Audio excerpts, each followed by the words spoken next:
हाथरस में दलित लड़की से दरिंदगी के बाद पूरे देश में आक्रोश है। न्याय की मांग सुप्रीम कोर्ट के दरवाजे तक पहुंच चुकी है। यूपी पुलिस के रवैये पर सवाल उठाए गए तो राज्य सरकार ने खिलाफनामा दायर कर कोर्ट में अपना पक्ष रखा। रातों रात लड़की का दाह संस्कार को जायज ठहराया। सरकार के मुताबिक पुलिस के पास दंगे की साजिश के इनपुट थे। अंत्येष्टि के लिए सुबह तक इंतजार करने से हालात बिगड़ सकते थे। हलफनामे में सोशल मीडिया के जरिए जातीय हिंसा को उकसाने के तैयारी का हवाला दिया गया। यूपी पुलिस दंगे के लिए भड़काने के मामले में अब तक राज्य के 7 जिलों में 21 एफआईआर दर्ज कर चुकी है। साजिश में पीएफआई का भी नाम सामने आ रहा है। 4 पीएफआई के लोग गिरफ्तार किए जा चुके हैं। कौन है ये लोग, देखें ये रिपोर्ट।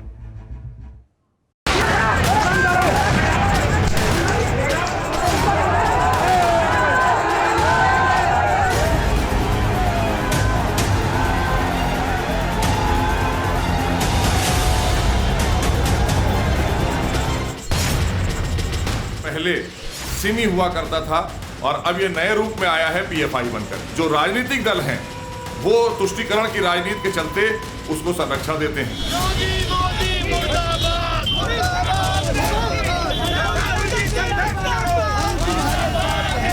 अभी तक ये सांप्रदायिक दंगे कराकर अपना तुष्टीकरण और अपनी राजनीति साधते थे, आज ये जातिगत दंगे कराने पर उतर आए हैं। इस संस्था को भी आतंकी संगठन की तरह बैन किया जाना चाहिए। पहले हाथरस कांड पर सियासत, फिर इंसाफ की आड़ में दंगे की साजिश का दावा और अब पूरे मामले में पीएफआई की एंट्री।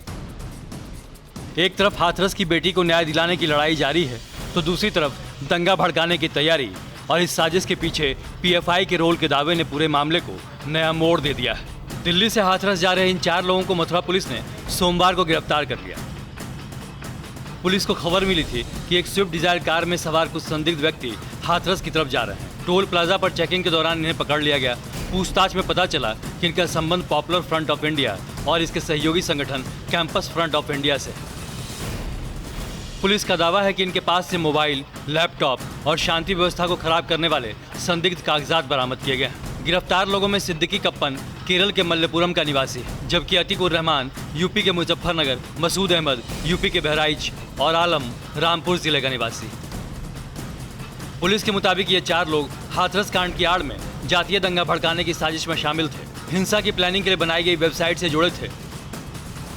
बहराइच के मसूद अहमद की गिरफ्तारी के बाद यूपी पुलिस अब इस बात की भी जांच कर रही है कि जातीय हिंसा की साजिश में भारत नेपाल सीमा पर पीएफआई की क्या गतिविधियां चल रही हैं। पुलिस के मुताबिक जामिया में एलएलबी की पढ़ाई करने वाला मसूद अहमद पीएफआई का मास्टरमाइंड है। वो पिछले 2 साल से सीएफआई से जुड़ा है। पीएफआई, सीएफआई, एसडीपीआई ये सब जो है एक तरह से एक ही सिद्धांतों पे काम करने वाली संस्थाएं हैं और धार्मिक उन्माद फैला करके साजिशन दंगा कराने, अशांति का माहौल जो है कायम करने का कुत्सित प्रयास ये लोग कर रहे हैं। ये पूरी तरीके से एक बेबुनियाद और बचकाना एक एलिगेशन है। इस बात से क्लियर हो रहा है कि उत्तर प्रदेश की जो गवर्नमेंट है वो इशू को डाइवर्ट करने की कोशिश कर रही है। हाथरस कांड के बाद हिंसा की साजिश में जिस पीएफआई का नाम सामने आ रहा है उस पर पहले भी देश के कई इलाकों में दंगे भड़काने के आरोप लग चुके हैं। नागरिकता संशोधन कानून के विरोध में दिल्ली से लेकर उत्तर प्रदेश, असम और कर्नाटक में हिंसक प्रदर्शन हुए। इस साल 23 फरवरी से 26 फरवरी तक उत्तर पूर्वी दिल्ली हिंसा की आग में जलती रही।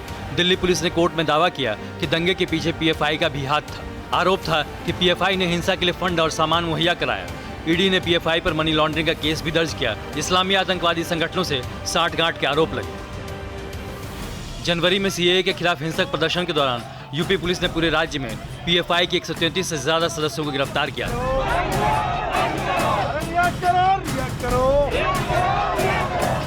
सीएए के विरोध में कर्नाटक के मंगलुरु में भी हिंसा हुई। 19 दिसंबर 2019 की इस घटना में पीएफआई का नाम आया।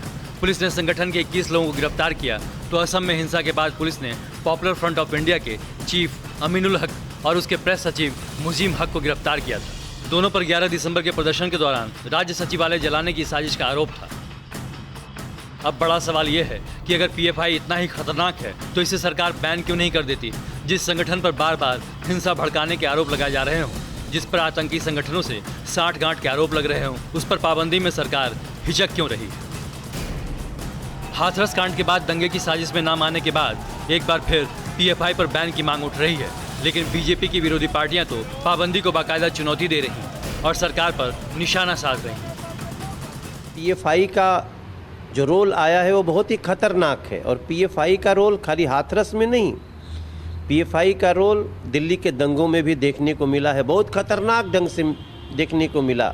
और जब इस स्तर तक पीएफआई देश में दंगा कराने की कोशिश कर रही है तो ऐसी संस्थाओं को बैन करने पर भी सोचा जाना चाहिए। भारतीय जनता पार्टी अपनी नाकामी छुपाने के लिए जाति धर्म का सहारा लेती है, जाति धर्म की राजनीति की बात करती है। मैं मुख्यमंत्री से पूछना चाहता हूं, आपको लगता है कि कोई संगठन समाज को नुकसान पहुंचा रहे हैं तो आप उस पर बैन लगा दीजिए ना। किसने आपको रोका है? किसने आपको रोका इस बात से? गौर करने की बात यह है कि उत्तर प्रदेश सरकार पहले ही केंद्र से पीएफए पर बैन की मांग कर चुकी है। झारखंड सरकार ने 2019 में दोबारा इस पर पाबंदी लगाई। असम और कर्नाटक की सरकारें भी पाबंदी की तैयारी में, लेकिन सब कुछ इतना सीधा और सरल नहीं दिखता जितना दिखाने की कोशिश की जा रही है।